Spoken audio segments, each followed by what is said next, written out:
Hello, welcome to competitive exams library. మనకి NRA set అంటే common eligibility tester national recruitment agency అనేది 2022 నుండి ప్రారంభం అవుతున్నట్లుగా ఆల్రెడీ చాలామందికి ఇన్ఫర్మేషన్ తెలిసే ఉంటుంది. సో దీనికి సంబంధించి మీకు ఇన్ఫర్మేషన్ కంప్లీట్గా తెలియకపోతే కనుక ఆల్రెడీ గతంలోనే డీటెయిల్ వీడియో అయితే చేశాను. ఆ లింక్ డిస్క్రిప్షన్లోను పైన ఐఎన్ఎస్ సింబల్ దగ్గర వదిలేస్తాను. ఆ వీడియో చూసినట్లయితే దీనికి సంబంధించి మీకు కంప్లీట్ క్లారిటీ అయితే వస్తుంది. ఒకసారి దీనికి సంబంధించి ఇది ఏంటి అని బ్రీఫ్గా ఒకసారి చూసినట్లయితే మనకి ప్రతి సంవత్సరం ఐబీపీఎస్ నుండి నోటిఫికేషన్స్ మనకి PO, clerk, SO different notifications వస్తూ ఉంటాయి. వాటికి సంబంధించి మనకి ప్రిలిమ్స్, మెయిన్స్ అలాగే ఇంటర్వ్యూ అనేది ఉంటుంది. అలాగే ఎస్ఎస్సి స్టాఫ్ సెలక్షన్ కమిషన్ నుండి కూడా సిహెచ్ఎస్ఎల్, సిజిఎల్, ఎంటీఎస్ అలాగే జీడీ కానిస్టేబుల్ సెలక్షన్ పోస్ట్ అని చెప్పి డిఫరెంట్ నోటిఫికేషన్స్ వస్తూ ఉంటాయి. వీటికి సంబంధించి కూడా కొన్నిటికి టైర్ 1, టైర్ 2 ఉంటుంది. అలాగే రైల్వే రిక్రూట్మెంట్ బోర్డ్ ఆర్ఆర్బీ నుండి ఎన్టీపీసీ, గ్రూప్ డి అలాగే జేఈ కొన్ని రకాల నోటిఫికేషన్స్ అనేవి వస్తూ ఉంటాయి. ఎన్టీపీసీకి CBT1, CBT2 అయితే ఉంటుంది కదా. గతంలో ఐబీపీఎస్ రాకముందు ఒక్కొక్క బ్యాంక్కి అంటే బ్యాంక్ ఆఫ్ ఇండియాకి ఒక ఎగ్జామ్, అయితే యూనియన్ బ్యాంక్ ఆఫ్ ఇండియాకి ఒక ఎగ్జామ్, కెనరా బ్యాంక్ ఒక ఎగ్జామ్, ఇలా డిఫరెంట్ టైప్ ఆఫ్ ఎగ్జామ్స్ అనేవి ఉండేవి. ఇన్ని ఎగ్జామ్స్ పెట్టడం, రాయడం ఇవన్నీ కూడా మనకి కష్టం కాబట్టి అన్ని బ్యాంక్స్కి కలిపి కామన్గా ఐబీపీఎస్ అనేది బోర్డు పెట్టి ఇన్స్టిట్యూట్ ఆఫ్ బ్యాంకింగ్ పర్సనల్ ద్వారా మనకి ఎవ్రీ ఇయర్ కూడా కామన్గా ఎగ్జామ్ అనేది ఎస్బీఐ తప్ప మిగతా బ్యాంక్స్ అన్నిటికీ కూడా కామన్గా రిక్రూట్మెంట్ అనేది చేపడుతున్నారు కదా. సో అదేవిధంగా ఎవ్రీ ఇయర్ మనకి నెంబర్ ఆఫ్ ఎగ్జామ్స్ మనకి ప్రిపేర్ అయ్యే వాళ్ళకి కొంతమంది ఎస్ఎస్సి, ఐబీపీఎస్, ఆర్ఆర్బీ కూడా ప్రిపేర్ అవుతూ ఉంటారు. వాళ్ళు ఎస్ఎస్సికి వెళ్ళి ప్రిలిమ్స్ రాయాలి, అలాగే సిహెచ్ఎస్ఎల్ ప్రిలిమ్స్ రాయాలి, సిజిఎల్ ప్రిలిమ్స్ రాయాలి, ఎంటీఎస్ రాయాలి, రైల్వే ఎన్టీపీసీ గ్రూప్ డి రాయాలి, బ్యాంక్లో పీఓ, క్లర్క్, ఎస్ఓ రాయాలి. ఇలా నెంబర్ ఆఫ్ ఎగ్జామ్స్ మనకి రాయడం అనేది ఎక్కువ అయిపోతుంది. ఆ ఎగ్జామ్ సెంటర్ దగ్గరికి వెళ్ళడం ప్రతిసారి మనకి ఇక్కడ ఛార్జెస్ అవుతాయి, ట్రావెలింగ్ ఛార్జెస్. ఇలా నెంబర్ ఆఫ్ ఎగ్జామ్స్ అనేది తగ్గించడం కోసం మనకి గవర్నమెంట్ ఏం చేసింది అంటే ఎస్ఎస్సికి, ఆర్ఆర్బీకి, ఐబీపీఎస్కి మూడింటికి కూడా ఇండియా వైడ్గా కామన్గా ఒకే ఒక కామన్ ఎలిజిబిలిటీ టెస్ట్ ఏదైతే ఉందో సెట్ అనేది అయితే కండక్ట్ చేయబోతున్నారు. ఆల్ ఇండియా వైడ్గా ఈ ఎగ్జామ్ అనేది ఉంటుంది. దీని ద్వారా ప్రిలిమినరీ ఎగ్జామ్ రాసినట్లయితే మీకు ఒక స్కోర్ అనేది ఉంటుంది. ఎవ్రీ ఇయర్ కూడా ప్రతి సంవత్సరం 2 సార్లు ఈ ఎగ్జామ్ నిర్వహిస్తారు. 3 ఇయర్స్ పాటుగా వ్యాలిడిటీ అయితే ఉంటుంది. నెక్స్ట్ మనకి ప్రిలిమినరీ మంచి స్కోర్ సాధించిన తర్వాత 3 ఇయర్స్ వ్యాలిడిటీ ఉంటుంది కదా. ఈ 3 ఇయర్స్ పాటుగా ఎస్ఎస్సి, ఆర్ఆర్బీ, ఐబీపీఎస్ ఇండివిజువల్గా మనకి టైర్ 2 ఎగ్జామ్ మనకి సెకండ్ స్టేజ్ ఎగ్జామ్ అనేది కండక్ట్ చేయడం జరుగుతుంది. ఆ పోస్ట్ని బట్టి నెక్స్ట్ ఏదైనా ఇంటర్వ్యూ ఉంటుందా, మెయిన్స్ ఉంటుందా అన్నది అయితే నెక్స్ట్ అయితే డిసైడ్ చేస్తారో. ఇందులో 3 టైప్స్ 10th, ఇంటర్, డిగ్రీ 3 లెవెల్స్లో అయితే ఎగ్జామ్స్ ఉంటాయి. ఇప్పుడు వచ్చిన అప్డేట్ ఏంటి అంటే ఈ ఎగ్జామ్ అనేది అయితే మార్చి 2022 నుండి అయితే స్టార్ట్ చేయబోతున్నట్లుగా ఇన్ఫర్మేషన్ అయితే ఇవ్వడం జరిగింది. ఓకే, సో కాబట్టి మనకి 2022 అప్కమింగ్ మార్చి 22 నుండి వచ్చే నోటిఫికేషన్స్ అన్నింటినీ కూడా వీటి ద్వారా అయితే మనకి భర్తీ చేస్తారో. ఆల్రెడీ రన్నింగ్లో ఉన్న ఎస్ఎస్సి నోటిఫికేషన్ కానీ, ఐబీపీఎస్ కానీ ఆల్రెడీ ఎన్టీపీసీ CBT1 అయిపోయింది. ఓకే, ఆల్రెడీ వేసిన నోటిఫికేషన్ అయితే మోస్ట్లీ చేంజ్ అయితే ఉండదు. సేమ్ మనకి ఆ నోటిఫికేషన్ ఇండివిజువల్గా ఫిలప్ అయితే చేయడం జరుగుతుంది. కానీ 2022 అప్కమింగ్ వచ్చే నోటిఫికేషన్ మాత్రం మనకి వీటి ద్వారా కామన్ ఎలిజిబిలిటీ టెస్ట్ ద్వారా అయితే మనకి ఫిలప్ చేయడం అయితే జరుగుతుంది. ఇది మనకి మార్చి 2022 స్టార్ట్ చేయబోతున్నట్లుగా set-test.org అనే అఫీషియల్ వెబ్సైట్లో మనకి ఇన్ఫర్మేషన్ దీనికి సంబంధించి కంప్లీట్గా అయితే ఇవ్వడం జరిగింది. ఈ వెబ్సైట్ లింక్ డిస్క్రిప్షన్లో ఇస్తాను. ఇక్కడ నుండి మీరు కంప్లీట్ డీటెయిల్స్ అయితే తెలుసుకోవచ్చు. మనకి ఇంగ్లీష్, హిందీతో పాటుగా 12 లాంగ్వేజెస్, తెలుగు, మనకి రీజనల్ లాంగ్వేజెస్లో కూడా ఎగ్జామ్ నిర్వహిస్తారు. ఇందులో 3 టైప్లు ఉంటాయి. ఒకటి 10th, ఒకటి ఇంటర్, ఒకటి గ్రాడ్యుయేట్ లెవెల్. 3 లెవెల్స్ అయితే ఉంటాయి మనకి. ఇందులో 3 టైప్స్ అయితే ఉంటాయి. ఎవ్రీ ఇయర్ కూడా 2 టైమ్స్ ఎగ్జామ్ కండక్ట్ చేస్తారు. ఓకే, నెంబర్ ఆఫ్ అటెంప్ట్స్ ఎన్నైనా చేసుకోవచ్చు, రెస్ట్రిక్షన్స్ అయితే లేదు. వ్యాలిడిటీ వచ్చి స్కోర్ కార్డు మీకు 3 ఇయర్స్ పాటుగా వ్యాలిడిటీ ఉంటుంది.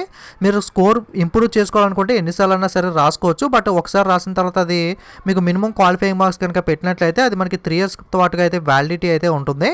ఓకే, సో దీంట్లో మనకి 10th, ఇంటర్, డిగ్రీ 3 లెవెల్స్ ఉన్నాయని చెప్పుకున్నాం కదా. సో ఇందులో మెట్రిక్ లెవెల్ 10th క్లాస్ లెవెల్లో ఎస్ఎస్సి, జీడీ constable, SSC, MTS, SSC selection పోస్టులో రకరకాల పోస్టులు ఉంటాయి. అందులో 10th సంబంధించి పోస్టులు ఇందులో సపరేట్ చేసి అయితే ఇస్తారు. అలాగే ఐబీపీఎస్లో అయితే 10th మీద ఎటువంటి పోస్టులు 10th, ఇంటర్ మీద అయితే ఉండవు. ఆర్ఆర్బీలో, గ్రూప్ డి, ఎన్టీపీసీలో కొన్ని పోస్టులు అయితే కూడా 10th లెవెల్కి అయితే ఇవ్వడం జరిగింది. అలాగే ఇంటర్మీడియట్ లెవెల్లో SSC constable, GD, Delhi police, CHSL tier 1, stenographer, grade C, SSC selection పోస్టులో కొన్ని పోస్టులు మనకి ఇంటర్మీడియట్ లెవెల్లో కూడా ఉంటాయి. అలాగే ఎన్టీపీసీ టైర్ 1 అంటే ఎన్టీపీసీలో కొన్ని పోస్టులు కూడా ఇంటర్మీడియట్ లెవెల్ అయితే వేయడం జరుగుతుంది. ఎన్టీపీసీలో కొన్ని పోస్టులు 10th, ఇంటర్, డిగ్రీ 3టికి కూడా డివైడ్ అయితే చేశారు. గ్రాడ్యుయేట్ లెవెల్లో CGL tyre 1, sub inspector, CPO, selection పోస్టులో కొన్ని పోస్టులు, అలాగే బ్యాంక్ పోస్టులన్నిటికీ కూడా మినిమం గ్రాడ్యుయేషన్ క్వాలిఫికేషన్ కదా. గ్రాడ్యుయేషన్తో మనకి IBPS clerk, IBPS PO, RRB clerk, RRB PO, అలాగే ఎన్టీపీసీ టైర్ 1, ఎన్టీపీసీలో డిగ్రీ లెవెల్ పోస్టులన్నీ కూడా ఇందులో అయితే ఉంటాయి.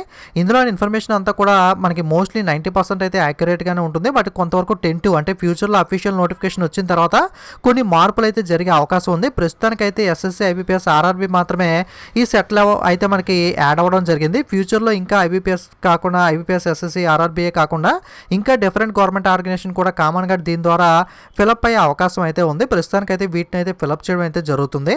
మార్చి 2022లో అయితే ఇదైతే స్టార్ట్ అవుతున్నట్లుగా ఇందులో ఇన్ఫర్మేషన్ అయితే ఇచ్చారు. ఓకే, ఇయర్లీ 2 టైమ్స్ అని చెప్పుకున్నాం కదా. మొట్టమొదటి ఎగ్జామ్ మార్చి 2022లో, నెక్స్ట్ సెప్టెంబర్ 2022లో, నెక్స్ట్ మార్చి 2023, సెప్టెంబర్ 2023 ఈ విధంగా అయితే మనకి కండక్ట్ చేయడం అయితే జరుగుతుంది. ఓకే, మనకి 10th హయ్యర్ ఎడ్యుకేషన్ అంటే inter graduate candidates for non technical post. Okay, separate exam 10th ఇంటర్కి, డిగ్రీకి అయితే సపరేట్ ఎగ్జామ్స్ అయితే ఉంటాయి. ఓకే, నాన్ టెక్నికల్ పోస్టులు మాత్రమే ప్రస్తుతం ఇందులో యాడ్ చేయడం జరిగింది. ఆర్ఆర్బీ, ఎస్ఎస్సీ, ఐపీఎస్లో ఉన్న నాన్ టెక్నికల్ పోస్టులు మాత్రం ఇందులో అయితే భర్తీ చేస్తారు.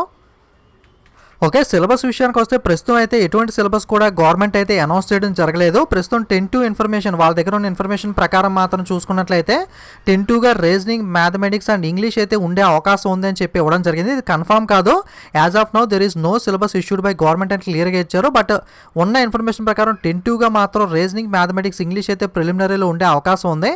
బట్ అన్అఫీషియల్గా కొంతమంది చెప్తుంది ఏంటి అంటే రైల్వే ఎగ్జామ్స్లో ఇంగ్లీష్ ఉండదు కాబట్టి కేవలం మనకి క్వాంటిటేటివ్ యాప్టిట్యూడ్, రీజనింగ్, ఓకే, లేదా మ్యాథ్స్, రీజనింగ్ మాత్రమే మనకి టైర్ 1లో పెట్టే అవకాశం ఉందని కూడా ఉంది. అది కూడా కన్ఫర్మేషన్ కాదు. వన్స్ అఫీషియల్గా మనకి ఫుల్ నోటిఫికేషన్, అఫీషియల్ కన్ఫర్మేషన్ వచ్చిన తర్వాత మాత్రమే, గవర్నమెంట్ రిలీజ్ చేసిన తర్వాత మాత్రమే సిలబస్ మీద అయితే క్లారిటీ వస్తుంది. బట్ రైల్వే ఎగ్జామ్స్ వాళ్ళు ఇంగ్లీష్ కూడా పెట్టే అవకాశం అయితే కొంతవరకు ఉంది కాబట్టి ఇన్ కేస్ పెట్టినా సరే మీరు రాయడానికి అయితే రెడీగా అయితే ఉండాల్సి ఉంటుంది.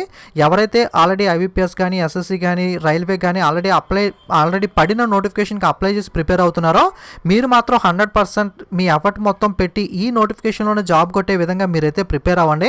అప్పుడు మీకు దీంతో మళ్ళీ కామన్ ఎలిజిబుల్ టెస్ట్ కొత్త ప్యాటర్న్ ఎలా ఉంటుంది, ఇదంతా ఎలా ఉంటుంది అని చెప్పి మీరు మళ్ళీ దానికి సంబంధించి కొత్త దానికి ప్రిపేర్ అవ్వకుండానే ఆల్రెడీ రన్నింగ్లో ఉన్న నోటిఫికేషన్ మీకు ప్రాబ్లం లేదు కాబట్టి వాటిలోనే మీరు జాబ్ క్రాక్ చేసే అవకాశం అయితే మీరు వదిలిపెట్టకుండా 100% ఎఫర్ట్ పెట్టి దాంట్లోనే జాబ్ క్రాక్ చేయడానికి అయితే ట్రై చేయండి. ప్రస్తుతం ఇన్ఫర్మేషన్ అయితే ఇది. మీకు వెబ్సైట్ లింక్ డిస్క్రిప్షన్లో ఇస్తాను. అక్కడ నుండి కంప్లీట్ డీటెయిల్స్, మీకున్న డౌట్స్ మొత్తం కూడా ఇదంతా చదివితే మీకైతే క్లారిటీ అయితే వస్తుంది. వన్స్ మనకి అఫీషియల్ ఇన్ఫర్మేషన్ ఏదైనా సిలబస్ గురించి కానీ ఏదైనా వచ్చిన తర్వాత తప్పకుండా మన ఛానల్ అయితే తెలియజేస్తాను. మీ ఫ్రెండ్స్కి కూడా వీడియో షేర్ చేయండి, వాళ్ళు కూడా ఇన్ఫర్మేషన్ అనేది తెలుసుకుంటారు. ఓకే, ఇది ఈరోజు వీడియో అనేది. Thanks for watching.